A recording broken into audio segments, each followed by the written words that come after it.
Hello friends, welcome back to my channel, welcome back to me and my mom. তো নতুন video নিয়ে আমি আবার হাজির হয়ে গেছি। তো আজকে যেই বিষয় আমি কথা বলতে চলেছি, কিছু কিছু সমাজে আমরা দেখি এরকম মানুষ আছে, শুধু সমাজ কেন বলছি, আমাদের চারিপাশে এরকম মানুষ আছে, আমাদের চেনার মধ্যে এরকম মানুষ আছে যারা টাকার জন্য এরকম চোখে দেখা আর কি আমার যারা এরকম টাকার জন্য নিজের সম্মানটাকে পর্যন্ত বিক্রি করে দিচ্ছে, নিজের সেলফ রেসপেক্ট, নিজের সম্মান শুধুমাত্র কটা টাকার জন্য।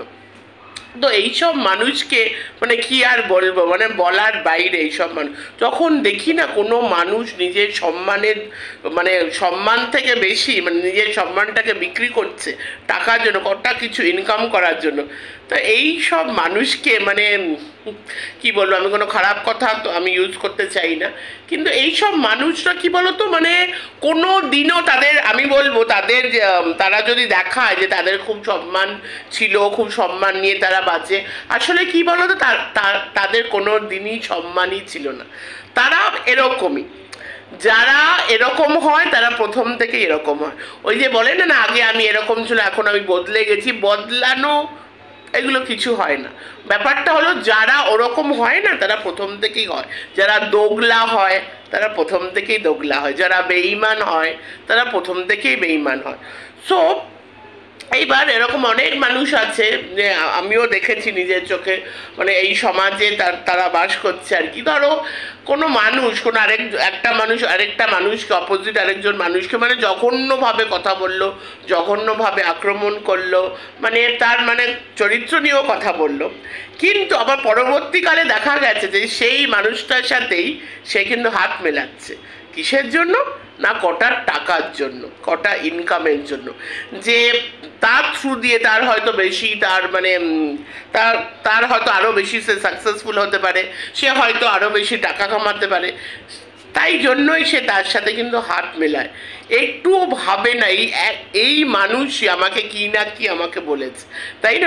যারা এরকম করছে আর কি, যারা নিজের সম্মান, তাদের কাছে সম্মান কিছু না, তাদের কাছে টাকা কামানোটাই সব কিছু। আসলে তাদের আসলে কোনো সম্মানই নেই। যদি তাদের সম্মান থাকতো তাহলে নিজের সম্মানকে বাঁচিয়ে রাখতো।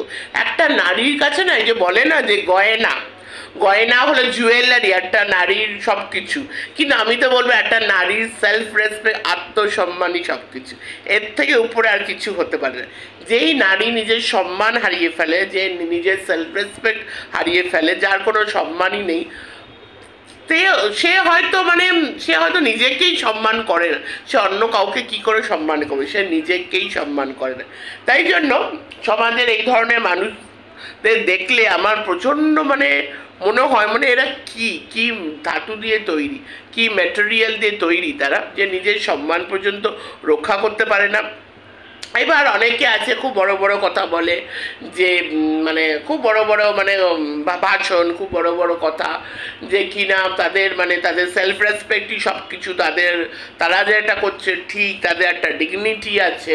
এইদিকে তারা এমন এমন কাজ করে, এমন এমন মানুষের সাথে মেশে, যেই মানুষ এই সমাজের, ধরো এই সমাজকে আরও নোংরা করছে। কিছু কিছু মানুষ সমাজের হয়ে যারা লড়াই করছে, বাট এমন এমন মানুষের সাথে তারা হাত মেলায় যারা সমাজকেই নোংরা করছে, যারা ইটসেলফই একটা নোংরা মানুষ। এইবার এরকম অনেকবার দেখা গেছে, আমি শোনার কথা আর কি। ধরো একটা মেয়ে আরেকটা নারীকে, একটা নারী আরেকটা নারীকে এত, দেখো এটা ফ্যাক্ট, এটা খুব প্র্যাকটিক্যাল ফ্যাক্ট, যে মেয়ে কখনো সেইভাবে বন্ধু হতে পারে না, আবার হতেও পারে। আবার অনেক সময় দেখা গেছে দুটো নারী, দুটো মেয়ে খুব সুন্দর, তারা বন্ধুত্ব, তাদের বন্ধুত্ব সম্পর্ক।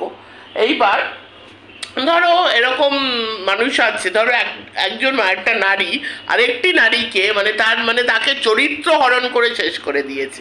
তো তোমরাই বলো না, তোমরা কি তার সাথে, সেই মানুষের সাথে শুধুমাত্র কটা টাকার জন্য, শুধুমাত্র নিজের স্বার্থর জন্য তোমরা কি হাত মিলাতে পারবে? তাহলে কি বলবে যে তোমাদের সম্মান আছে?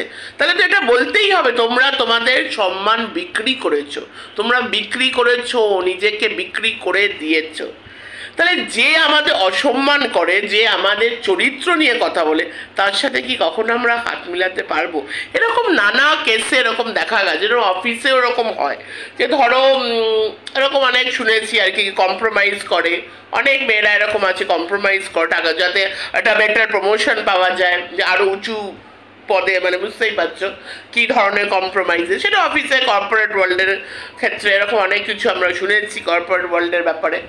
আর সমাজে আরও এরকম হচ্ছে, সোশ্যাল মিডিয়াতেও এরকম হচ্ছে। সো মানে যে নিজের সম্মান রাখতে পারে না, মানে সে কোনোদিনই নিজেকে সম্মান করতে পারে না। এবার সে কিন্তু তাদের আপব্রিঙ্গিংকেও তারা ইনসাল্ট করছে। নিশ্চয়ই যারা ছোটোবেলার থেকে তাদের মানে এরা মানে এমন ধরনের কাজ করে, তখন কি মনে হয় বলো, তখন এদের মানে ফ্যামিলির জন্য, বাবা মার জন্য খুব খারাপ লাগে। কারণ বাবা মা কখনো সন্তানকে ভুল শিক্ষা কিন্তু দিতে পারে না, এটা আমি মানবো না যে আপব্রিঙ্গিংয়ের জন্য এরকম হয়, কখনোই সেটা না। সব কিছু না, মানে বাবা মার হাতে সব কিছু থাকে না। একটা এজের পরে স্পেশালি আজকালের জেনারেশনের ছেলেমেয়েরা, ওরা নিজেরা যেটা চায় সেটাই কিন্তু করে। সবসময় বাবা মা আপব্রিঙ্গিংকে দোষ দেওয়া উচিত না। যে বলে না যে ভালো সে ভালোই থাকে, ধরো অনেক মানুষ এরকমও আছে যে যারা সমাজের মানে এই নোংরামোর বিরুদ্ধে লড়াই করছে, চারিপাশে কিন্তু সে কিন্তু খুব ইজিলি খারাপ হয়ে যেতে পারে। ধরো আমি একটা জায়গায় আছি, ধরো একটা মরুভূমিতেই আছি, সেই মরুভূমির আশেপাশে সব কিছু খারাপ, সব কিছু নেগেটিভ, তাও আমি আমার অনেস্টি রেখে, আমার সম্মান রেখে ওখান থেকে আমি বেরিয়ে আসলাম। এটা কিছু ধরনের মানুষ, আবার এমনও মানুষ থাকে খুব ইজি, খুব হালকা টাইপের মানুষ তারা, যে একটুতেই তারা নিজের সম্মান, আত্মসম্মান সব ভুলে যায়। এমন মানুষের সাথে তারা সমাজে মানে চলতে গেলে আর উন্নতির জন্য এমন মানুষের সাথে হাত মেলায় যে তাদের কোনো সম্মানই থাকে না। যেই মানুষগুলো তার সম্মান নিয়ে পুরো ছিঁড়ে খেয়েছে, এই ওয়ার্ডটাই বলতে হলো, পুরো সম্মান নিয়ে পুরো ছিঁড়ে খেয়েছে, তাদের সাথে ভবিষ্যতে গিয়ে হাত মেলায়। এটা হচ্ছে, এটা আমাদের সমাজে হচ্ছে। কিন্তু যারা অনেস্ট তারা অনেস্টই থাকে, আর যারা ডিসঅনেস্ট না, তারা প্রথম থেকেই ডিসঅনেস্ট। এমন না একসময় যারা অনেস্ট এখন তারা ডিসঅনেস্ট হয়ে গেছে। যারা ভালো না, ভালোকে দমানো মানে একটা কি বলবো, মাথায় পাথর মেরে দিলেও ভালো মানুষকে কেউ দমাতে পারে না। আর খুব ইজিলি, খুব হালকা, মানে খুবই তাড়াতাড়ি আর কি, যদি তার মধ্যে সেই অনেস্টি না থাকে, খুব সহজেই তাকে বদলানো যায়, খুব সহজেই তাকে হাতে করে নেওয়া যায়। কিন্তু প্রকৃত ভালো মানুষকে কখনো কিন্তু কোনো খারাপ লোক হাতে করতে পারবে না। তাদের কাছে তাদের সম্মান আর তাদের অনেস্টি সব কিছু। যেরকম এটা হলো একটা এক্সাম্পল। এবার আরেকটা এক্সাম্পল ধরো কোনো মানুষ একজন আরেকজনের সাথে, ধরো দুটো নারীর কথাই যদি বলি, যে নারীটার সাথে খুব বন্ধুত্ব, খুব ভাব, আর সেই নারী এমনভাবে তাকে হ্যারাস করেছে, এমনভাবে তাকে হ্যারাসমেন্ট করেছে যে রাতের পর রাত ধরো তার ঘুম আসে, অনেক এরকম হয়। মানে ধরো খুব বেশি বন্ধুত্ব হয়ে গেল, তখন বন্ধুত্ব হওয়ার একটা সম্পর্ক যখন তৈরি হয়ে যায় না, টক্সিক রিলেশনশিপ বলে আমরা শুনেছি। টক্সিক যখন ব্যাপারটা হয়ে যায়, তখন মানে কি বলবো, মানে এমন অবস্থা হয়, আমরা নিজের উপরে নিজে আমাদেরই এফেক্ট হয়, রাতে ঘুম আসে না, অনেক কিছু হয় আর কি, তখন ওই সম্পর্কটা খুব গাঢ় হয়ে যায়। তাই জন্য কখনোই কোনো সম্পর্ক সবসময় ইজি গোয়িং, যেটা আমরাকে বলি, যে আমি তোমাকে পছন্দ করি, তুমি আমাকে পছন্দ করো, আমরা ভালো বন্ধু, দ্যাটস ইট, ওখানে এন্ড করো আর কি। অত ঘনিষ্ঠ, অত কিছু দরকার নেই। যখনই ঘনিষ্ঠ হবে তখনই রাজ্যের সব প্রবলেম শুরু হয়ে যাবে। অনেক সময় এটাও দেখা গেছে যে মানুষ নিজের জীবন পর্যন্ত দিয়ে দিচ্ছে, যে এতটা বেশি মানে হ্যারাসমেন্ট, এতটা বেশি টর্চার নিজের জীবন পর্যন্ত দিয়ে দিচ্ছে একটা মানুষের জন্য।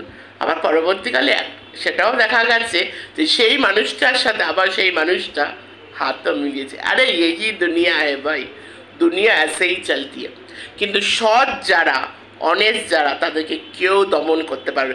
স্বয়ং উপর থেকে যদি আমাদের ঈশ্বরও নেমে আসে, তাও তারা দমন হবে না, তারা তাদের জায়গায় থাকবে। ওই বলে না, সৎ মানুষদের কিন্তু অনেক দুঃখ, অনেক স্ট্রাগল, কিন্তু শেষে কিন্তু সৎ মানুষেরই জিত হয়। আর অসৎ মানুষ যতই জিতে যাক, লাস্টে তাদের হার হবে। এই বলে ভিডিওটাকে এন্ড করলাম। সবাই ভালো থাকো, সুস্থ থাকো, পজিটিভ থাকো, অনেস্ট থাকো, অনেস্টির মধ্যে একটা আলাদা দম আছে। চলো bye, take care, love you all.